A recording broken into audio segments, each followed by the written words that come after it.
ये सर ये जो अपार्टमेंट आ जाएगा 22 मीटर स्पैन सर, ये ब्रिज है हमारा। तो उसमें हमने इसको 2 फुट रेज भी करना है, जिससे क्या होगा कि हमें जो वाटर में जो है वो पूरा क्लियर स्पैन डबल लेन है सिंगल लेन? डबल लेन बनाएंगे सर, और 10.5 मीटर का बनाएंगे। इसमें ये क्रॉस सेक्शन है हमारा 7.5 मीटर जो है, 7.5 मीटर जो है वो कैरेज भी आ जाएगी, और 1.20 का हमारा फुटपाथ आ जाएगा सर। तो कॉस्ट कितनी है सर? कॉस्ट जो है ए कॉस्ट हमारी 348 है, ये अलॉटेड कॉस्ट 290 है। तो कौन कॉन्ट्रैक्टर किसको लॉट हुआ है? सर संजीव सिंह है। कौन है कॉन्ट्रैक्टर? संजीव जी, कौन है? संजीव जी इधर आओ। संजीव जी इधर आओ। नहीं होना चाहिए था संजीव जी, कल तुम शुरू कर लो। 3 महीने तो काम खत्म कर दिया। मेरी जनाब आ गए रिक्वेस्ट ये तार बढ़ानी 3 महीने बाद थोड़े को इनोवेशन द्वारा करा देगा। कौन है एक्शन साहब आए आपको? इसको शिफ्ट कर देंगे सर। करा दीजिए इसको।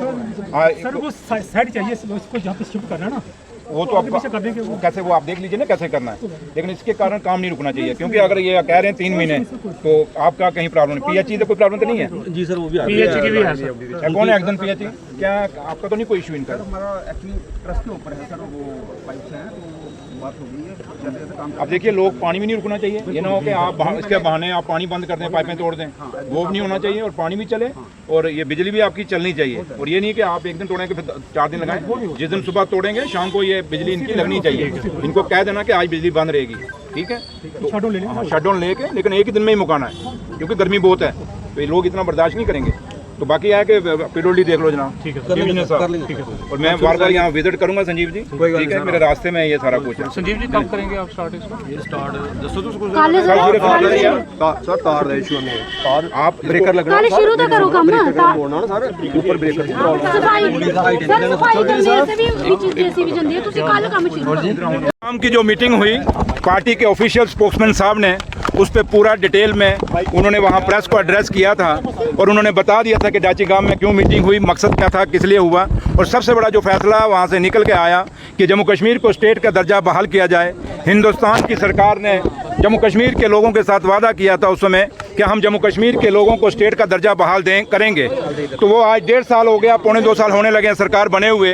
इलेक्शनों के बाद अभी तक वो स्टेट का दर्जा हमारा बहाल नहीं किया गया, क्योंकि स्टेट के दर्जा ना बहाल होने के घर में कारण आज घर घर में बच्चा बेरोजगार है, लोगों की डेवलपमेंट के इशू रुके हैं, पानी और बिजली की प्रॉब्लम्स हैं, जो बेसिक ज़रूरतें हैं लोगों की, वो फंडिंग जो दिल्ली की सरकार से हमें आती है वो आज स्टेट के मुताबिक नहीं आ रही, बल्कि एक यूटी के मुताबिक आ रही हैं। तो इसलिए स्टेट का दर्जा हमारा बहाल होना चाहिए। उसके लिए सबसे बड़ा जो फैसला डाची गांव से जो निकल के आया वो यही है कि हम अगर हमें हिंदुस्तान की सरकार जम्मू कश्मीर को अपना वादा पूरा नहीं करेगी, स्टेट का दर्जा बहाल नहीं करेगी, तो हमें मजबूरन एक सिंबल ऑफ प्रोटेस्ट हमें वहाँ पे दिल्ली जाएंगे और वहाँ जाके जंतर मंतर पे अपना धरना देंगे और हिंदुस्तान को बताएंगे कि जम्मू कश्मीर के साथ जो हिंदुस्तान की सरकार ने हमें वादा किया था वो वादा पूरा नहीं कर रहे। इसलिए वो जो हमारा उसके बाद एक रोड मैप है जो हमारे पार्टी के प्रेसिडेंट कायदे सानी डॉक्टर फारूक अब्दुल्ला साहब ने बनाया है, और पहला हमारा जो उस रोड मैप का जो पहला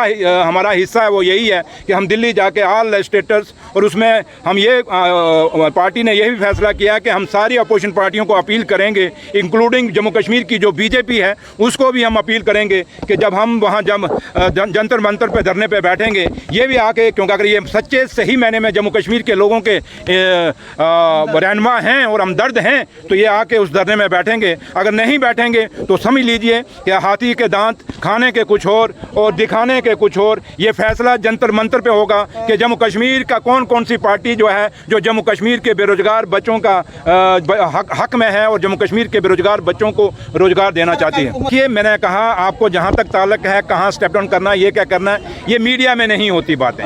ये बातें उमर साहब अकेले फैसला नहीं कर सकते, ये पार्टी का फैसला होगा, और कायदे सानी डॉक्टर फारूक अब्दुल्ला साहब जो पार्टी के प्रेसिडेंट हैं उनकी क़यादत में ही फैसला हो सकेगा।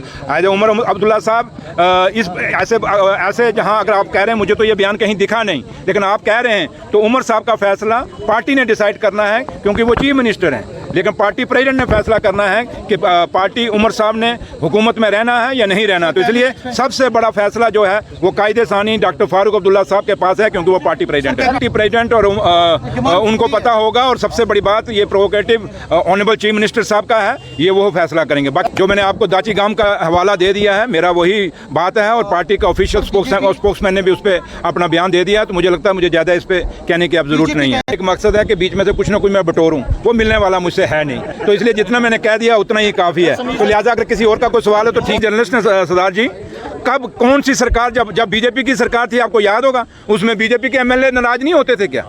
कौन सी सरकार हुई जम्मू कश्मीर में या हिंदुस्तान में जब भी सारे एमपी मिनिस्टर नहीं बनते, लेकिन जो नहीं बनते वो अपनी नाराज़गी पेश करते हैं। कि ऐसे ही है कि हर असेंबली के अंदर अलग अलग जब भी जिस मर्जी पार्टी की सरकार बने, चाहे वो बीजेपी की बने, कांग्रेस की बने, पीडीपी की बने, आज हमारी है, तो इसलिए वो नाराज़गियाँ चलती हैं और परिवार में होती हैं। तो वो नाराज़गियाँ चलती हैं। अब आपके घर में भाई अगर आपसे लड़ेगा तो क्या घर को छोड़ के भाग जाओगे क्या? तो इसलिए छोड़िए इन बातों को, ये चलता है। अब समीर साहब का काम ही आपको पता तड़का लगाना। अब तड़का इनका लगेगा नहीं, तड़का लगाना तो ढाबे पे जाएं, वहाँ दाल को तड़का लगाएं।